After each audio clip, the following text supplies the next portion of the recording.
Hello students, welcome all of you once again at our YouTube channel. Myself Anand Mishra, and today we are going to start a new chapter in our book, that is current electricity. तो आज के अपने इस lecture में हम लोग एक नए टॉपिक को यानी कि करंट इलेक्ट्रिसिटी को डिस्कस करने वाले हैं, in which we start first of all electric current. सबसे पहले इसमें हम लोग इलेक्ट्रिक करंट के बारे में जानेंगे। तो आप लोग पिछली क्लासेस से भी पढ़ते आ रहे हैं what is electric current. Electric current क्या है कि the rate of flow of charge through any conductor are called as electric current passing through that conductor. मान लेते हैं हमारे पास कोई कंडक्टर है जिससे फ्लो होने वाला charge Q in time interval T। Let us suppose any amount of charge Q passes through any conductor in time interval T, then we can say that the current passing through this conductor I will be Q by T. But this current is called steady current. इसको हम लोग बोलेंगे steady current, यानी कि ये जो धारा है वो अस्थायी धारा है, because the rate of flow of charge या कह सकते हैं the flow of charge is remain constant, so this is called study. इसीलिए हम लोग इस करंट को स्टडी करंट बोलेंगे। If the flow of charge is variable, अगर मान लेते हैं कि जो हमारे पास फ्लो ऑफ चार्ज है वो वेरी कर रहा है, वेरिएबल है, यानी कि एक नियत जो अमाउंट है चार्ज का वो नहीं फ्लो कर रहा है, then this current are called as variable current. तो हम लोग अगर लेट अस सपोज मान लेते हैं कि delta Q amount of charge flowing through any conductor in time interval delta T, then the average current passing through this conductor that is IAV is given as delta Q upon delta T. This is variable current और average current हम लोग यहाँ पे बोल सकते हैं। If you want to find the instantaneous current at any instant of time, then the instantaneous current is given as INS is equal to, ये आपको मिल जाएगा limit delta T change to 0, ये delta Q upon delta T. तो हम लोग इस तरीके से इंस्टेंटेनियस करंट को दे सकते हैं। और in the modified form we can write I instantaneous और I is equal to DQ upon DT। This is called variable current. तो ये इसको हम लोग भी वेरिएबल करंट बोल सकते हैं। तो ये तो इलेक्ट्रिक करंट की डिफिनेशन और उसके लिए फार्मूला रहा।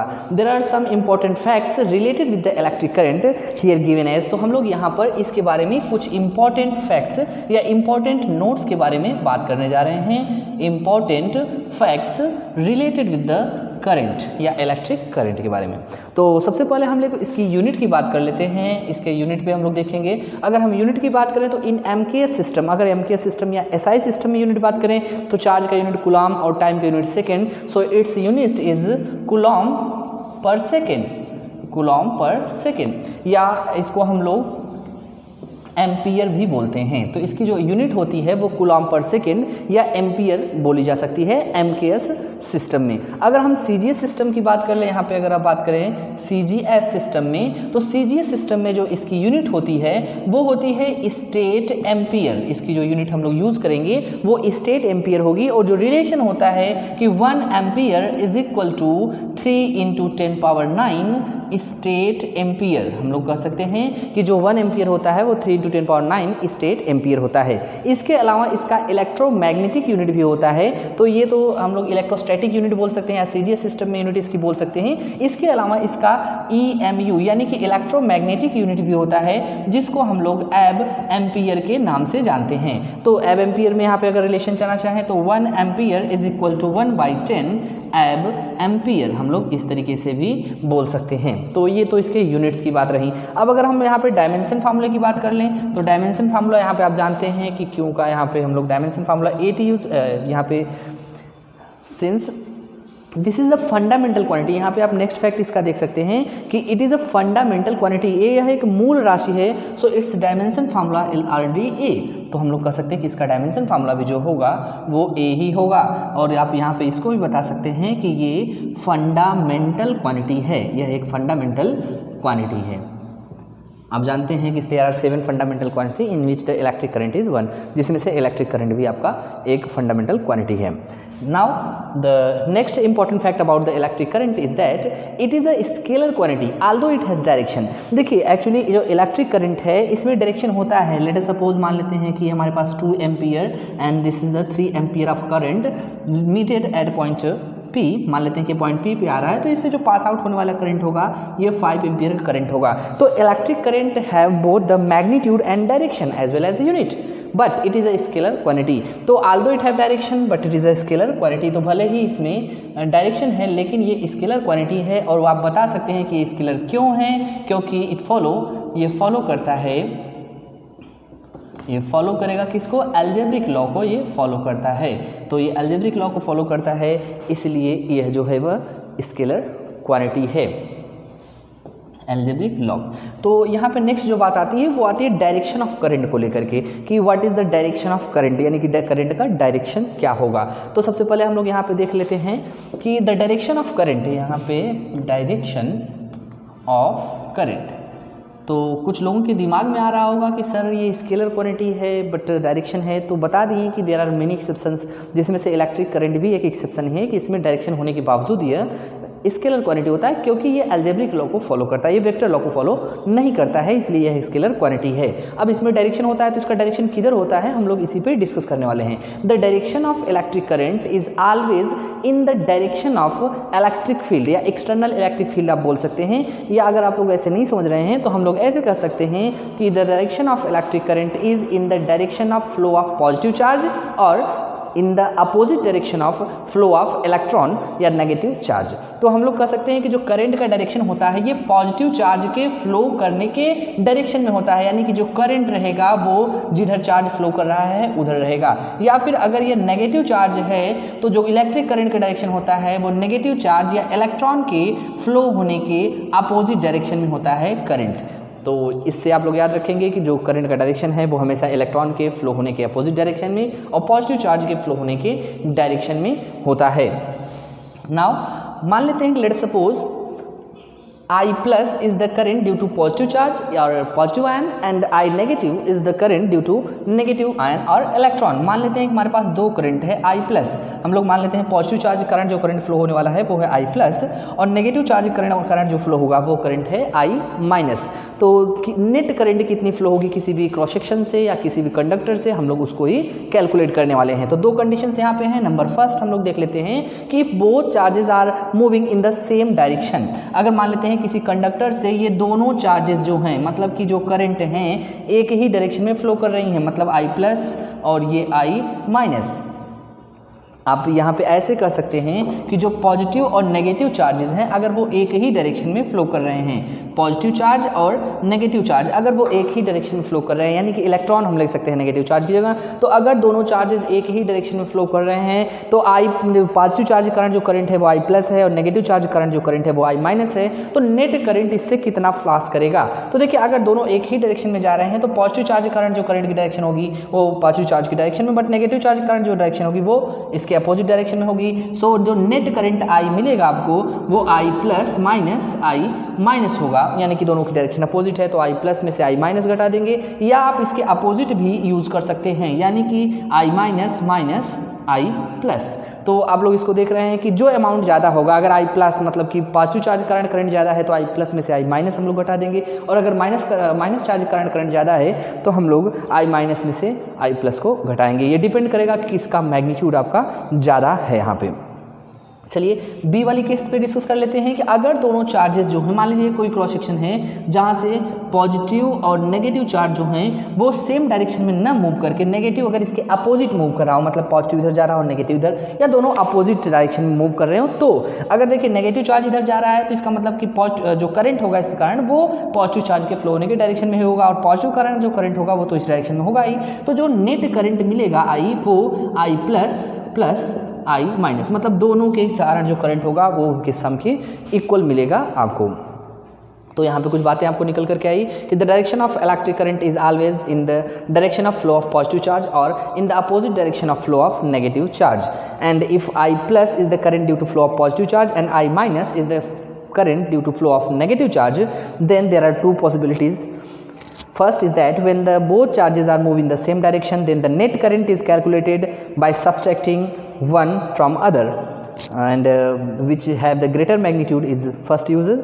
And now the second condition is that when both charges are in opposite direction, then the net current is calculated as sum of both, that is I plus plus I minus. Now the next is, इसका हम लोग next यहाँ पे important fact पे देखने जा रहे हैं। इसका नेक्स्ट इंपॉर्टेंट फैक्ट क्या है कि the electric current does not depends upon the area of the cross section. तो आप यहाँ पे लिख सकते हैं कि जो इलेक्ट्रिक करंट है वो एरिया ऑफ क्रॉस सेक्शन पे डिपेंड नहीं करता। यानी कि कोई भी कंडक्टर है, जैसे अगर मान लीजिए यहाँ पे हमारे पास कोई कंडक्टर है जिसका क्रॉस सेक्शनल एरिया यहाँ पे स्मॉल है मान लेते हैं, और इसको हमने ज्वाइंट कर दिया, किससे ज्वाइंट कर दिया, लार्जर अमाउंट के कंडक्टर से, इससे ज्वाइंट कर दिया। तो यहाँ पे अगर एरिया A1 हो, यहाँ पे एरिया A2 हो, तो अगर इसमें करंट I फ्लो कर रहा है तो इस एरिया में भी करंट I ही फ्लो करेगा। It means that if area is changes then there will be no any effect of area on the current. तो करंट पे एरिया का कोई भी इफेक्ट नहीं पड़ता, यानी कि एरिया पे ये डिपेंड नहीं करता है।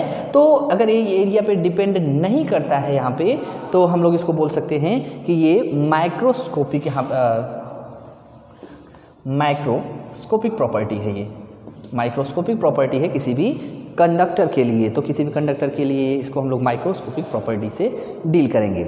Now the types of current, मतलब ये जो करंट होता है इलेक्ट्रिक करंट, ये कितने टाइप का होता है, तो हम लोग यहाँ पे लिख सकते हैं इसके नेक्स्ट फैक्ट में कि टाइप्स ऑफ करंट, जो इलेक्ट्रिक करंट है कितने टाइप का होता है। The electric current is of following 2 types, ये 2 टाइप का होता है। नंबर फर्स्ट जो है वो है डीसी करंट, यानी कि हम लोग बोल सकते हैं डायरेक्ट करंट, तो डीसी करंट। डीसी करंट क्या होता है कि if the direction of current remain constant with time, अगर जो डायरेक्शन है करंट का वो टाइम के साथ क्या रहे, कांस्टेंट बना रहे, तो हम लोग ऐसे करंट को बोलते हैं डीसी करंट। फॉर एग्जांपल के लिए मान लेते हैं कि हमारे पास ये टाइम हम लोग ले रहे हैं, इस पर हम करंट ले रहे हैं, तो डायरेक्शन रिमेन कांस्टेंट, अगर ये डायरेक्शन कांस्टेंट बना रहे टाइम के साथ तो इसको हम लोग बोलेंगे डीसी करंट। बट हियर देखिए यहाँ पे जो मैग्नीट्यूड है करंट का वो भी जो है फिक्स है, कांस्टेंट है, तो magnitude and direction both are constant, so this current are called as steady DC current. तो हम लोग इसको बोलते हैं स्टडी डीसी करंट। ये आपका क्या होगा, ये होगा स्टडी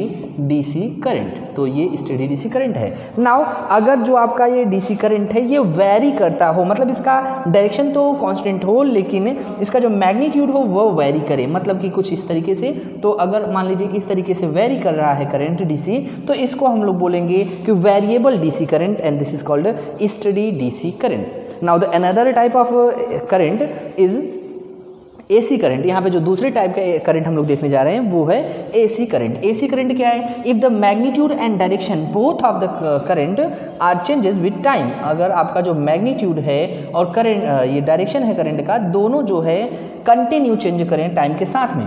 जैसे कि मान लेते हैं इस पर टाइम ले लें, ये आपका 0, यानी कि इस पर हम करंट को ले रहे हैं, तो अगर ये जो करंट है ये कंटिन्यू इस तरीके से वेरी करे तो हम लोग इसको कहेंगे कि this is called alternating current. इसको हम एसी करंट या अल्टरनेटिंग करंट के नाम से जानेंगे। तो हम लोग यहाँ पे डिफाइन कर सकते हैं, if the magnitude and direction both of current are changes with time then it is said to be AC current. Now the next important fact about the current is that, तो हमको ये पता चल गया कि जो टाइप्स ऑफ करंट है, current जो है वो 2 टाइप का होता है, एसी और डीसी। तो नेक्स्ट इसके बारे में फैक्ट है कि अलग अलग जो मटेरियल्स हैं, अलग अलग मीडियम्स हैं, उसमें जो फ्लो ऑफ करंट होता है वो अलग अलग जो है कि पार्टिकल्स के कारण होता है। तो यहाँ पे कुछ पार्टिकल्स हैं जिनको हम लोग डील करेंगे किसके कारण किसमें होता है। तो अगर हम कंडक्टर और वैक्यूम ट्यूब ले लें, देखिए अगर कंडक्टर, आप लोग जानते हैं कि कंडक्टर एंड वैक्यूम ट्यूब, तो इन दोनों में यानी कि कंडक्टर और वैक्यूम ट्यूब अगर है आपके पास, तो इनमें जो फ्लो ऑफ करंट होता है वो केवल और केवल ड्यू टू द इलेक्ट्रॉन, वो इलेक्ट्रॉन के कारण ही फ्लो होगा। यानी कि कंडक्टर और वैक्यूम ट्यूब में करंट इलेक्ट्रॉन के कारण फ्लो करेगा। अगर हम इलेक्ट्रोलाइट ले लें, यानी कि इलेक्ट्रोलाइटिक सोल्यूशन ले लें या इलेक्ट्रोलाइट ले लें, वैद्युत अपघट्य ले लें, इलेक्ट्रोलाइट, तो इलेक्ट्रोलाइट में जो करंट फ्लो करता है वो due to the ion, that is positive ion and negative ion. तो ये आयंस के कारण फ्लो करेगा किसमें, इलेक्ट्रोलाइट में। जैसे आप लोग जानते हैं कि इलेक्ट्रोलाइट में जैसे ही इलेक्ट्रोलिसिस कराते हैं हम लोग, तो जो हमारा मटेरियल होता है वो आयनों में विभक्त हो जाता है, पॉजिटिव और नेगेटिव आयन में। तो इलेक्ट्रोलाइट सोल्यूशन में या फिर इलेक्ट्रोलाइट में जो करंट है वो पॉजिटिव और नेगेटिव आयन के कारण फ्लो होती है। अगर यही बात हम सेमीकंडक्टर की कर लें, तो सेमीकंडक्टर में जो करंट फ्लो होता है वो होता है होल्स यहाँ पे पॉजिटिवली चार्ज होते हैं, तो होल्स एंड इलेक्ट्रॉन्स। तो यहाँ पे आप याद रखेंगे कि जो सेमीकंडक्टर है उसमें जो करंट फ्लो करेगा वो होल्स और इलेक्ट्रॉन के कारण फ्लो करेगा। इसके बाद डिस्चार्जिंग ट्यूब की बात आती है, तो डिस्चार्जिंग ट्यूब यहाँ पे नेक्स्ट आप लोग लास्ट देख लेंगे कि डिस्चार्जिंग ट्यूब, अगर हम डिस्चार्जिंग ट्यूब की बात कर लें तो डिस्चार्जिंग ट्यूब में जो करंट फ्लो करता है वो due to the positive charge and electron, तो वो पॉजिटिव चार्ज और इलेक्ट्रॉन के कारण ही फ्लो करेगा। तो ये डिफरेंट मीडियम है कि किस मीडियम में किसके कारण इलेक्ट्रिक करंट फ्लो करता है। That's all about the electric current. Thanks for watching and I really appreciate your time.